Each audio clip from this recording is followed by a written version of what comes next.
Dans les replis entre deux grandes collines, oubliées de notre monde, là où le temps semble s'être arrêté et où les traditions ancestrales murmurent encore, des secrets puissants sommeillent.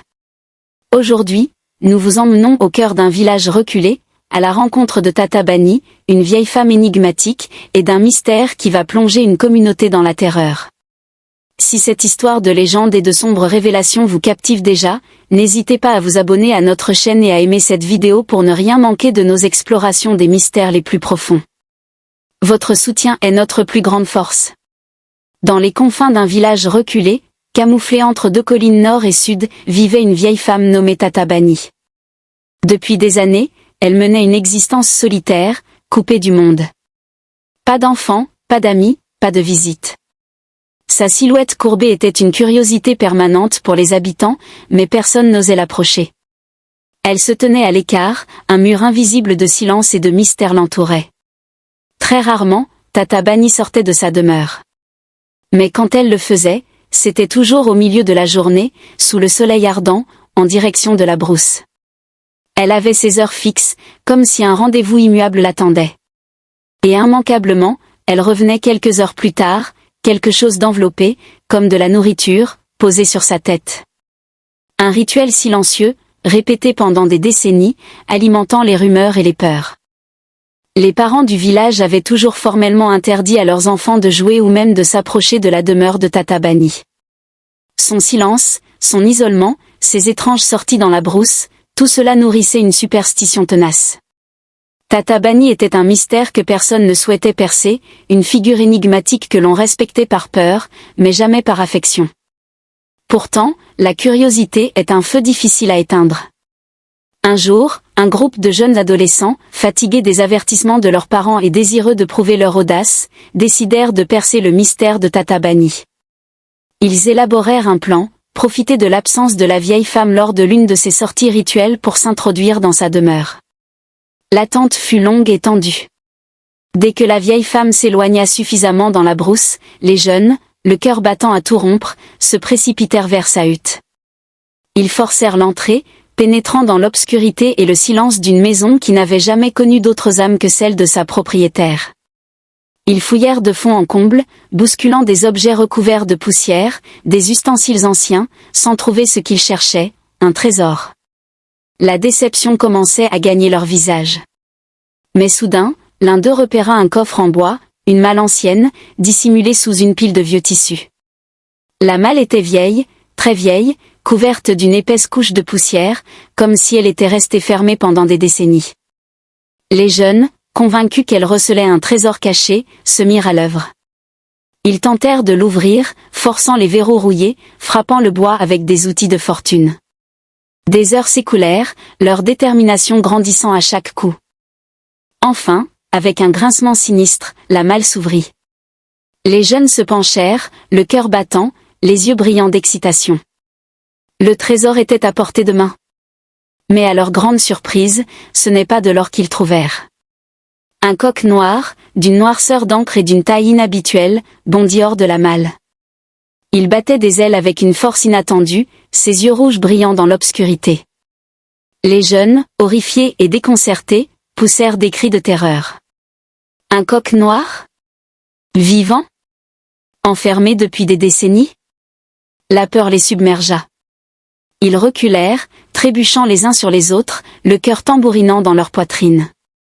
Le coq noir, profitant de leur stupeur, s'échappa de la hutte et disparut rapidement dans la brousse. Les jeunes, terrifiés, fuirent à leur tour la demeure de Tata Bani, leur audace transformée en une panique incontrôlable.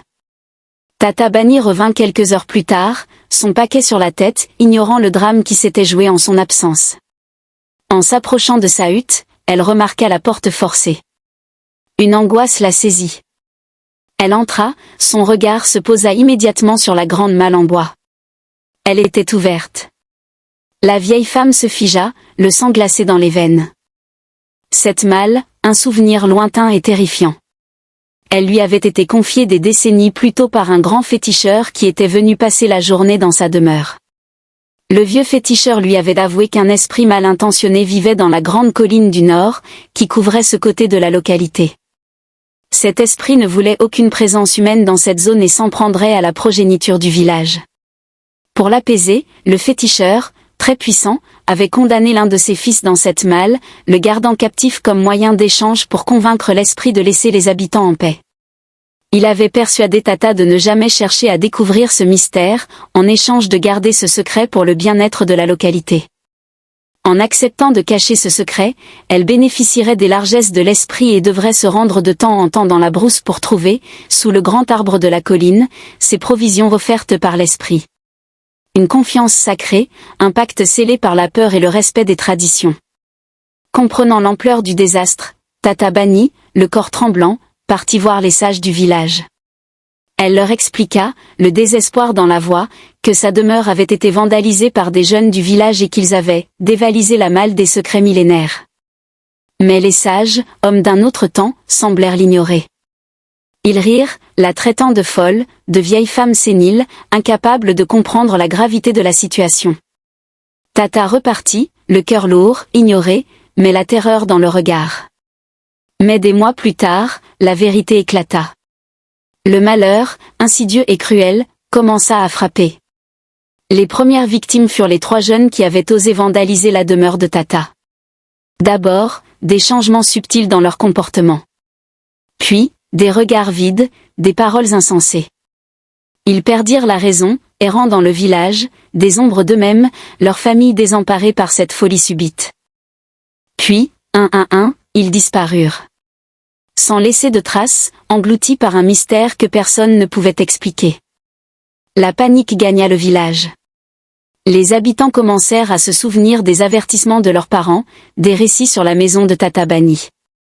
La hutte devint un lieu encore plus redouté, un symbole de la vengeance d'un secret violé. Des murmures commencèrent à circuler, le coq noir. Ce coq noir, enfermé depuis des décennies, n'était pas un coq ordinaire. Il était le gardien d'un pouvoir ancestral, un esprit vengeur, libéré de sa prison par l'ignorance et la curiosité. La malédiction s'était abattue sur ceux qui avaient osé défier les lois invisibles du village. Tata, désormais seule et incomprise, restait le dernier témoin d'une tragédie qu'elle avait tenté, en vain, d'empêcher. Le coq noir, précieux prisonnier, s'était échappé, au grand bonheur de l'esprit de la colline qui retrouvait enfin un des siens. La monnaie d'échange n'étant plus, l'esprit lança sa vengeance, ciblant désormais la progéniture du village, des jeunes entre 15 et 25 ans. Un jeune berger, venu se reposer sous l'arbre où Tata trouvait ses provisions, découvrit à sa grande surprise le coq noir assis tranquillement sur une chaise. Pris de panique, il revint au village, ayant complètement perdu la tête. Un pêcheur, découvrant le coq noir sur sa pirogue, devint lui aussi complètement fou. La rage du coq se faisait sentir, il était désormais partout et nulle part, un agent du chaos. Le village, pris de panique à la recherche de solutions qui n'existaient pas, ne savait plus par où commencer. Une grande réunion s'organisa, et une interdiction formelle fut décrétée de se rendre du côté de la colline du nord et de ses environs. À la veille de cette réunion, un jeune cultivateur aperçut le coq sous l'arbre qui avait posé ses bagages. Revenu au village, il perdit la raison, semblant parler comme un coq. Une accalmie temporaire s'installa pendant quelques semaines. Cependant, l'esprit, sentant cette interdiction dans sa zone, commença à opérer dans les environs du village. Cette même nuit, une jeune femme vint trouver le coq noir dans sa case et perdit la tête. La peur se généralisa, la population s'enferma dans ses maisons, ne sachant plus où se trouvait le danger. Les rumeurs concernant le coq noir et la folie grandissante parmi les jeunes pointaient vers une seule et même personne, Tata Bani. Les sages, se souvenant de ses avertissements passés, décidèrent une nouvelle fois de lui parler, espérant qu'elle pourrait les aider à retrouver le fameux vieux féticheur. Mais la patience des villageois avait atteint ses limites. Furieux, ils encerclèrent sa modeste demeure, ses cris s'élevant pour demander des comptes. « Pourquoi as-tu accepté de garder ce secret dans ta maison, Tata ? Dis-nous où se trouve ce féticheur. » Affaiblie par le manque de ravitaillement et le stress, Tata Bani se défendit, la voix tremblante mais le regard perçant. « J'étais une vieille femme sans enfant, sans défense, et j'ai été attirée par cette récompense, cette nourriture offerte en permanence. Vous aussi, vous auriez dû mieux éduquer vos enfants à ne pas fouiller leur nez partout. Ce qui est arrivé est de la faute de vos enfants.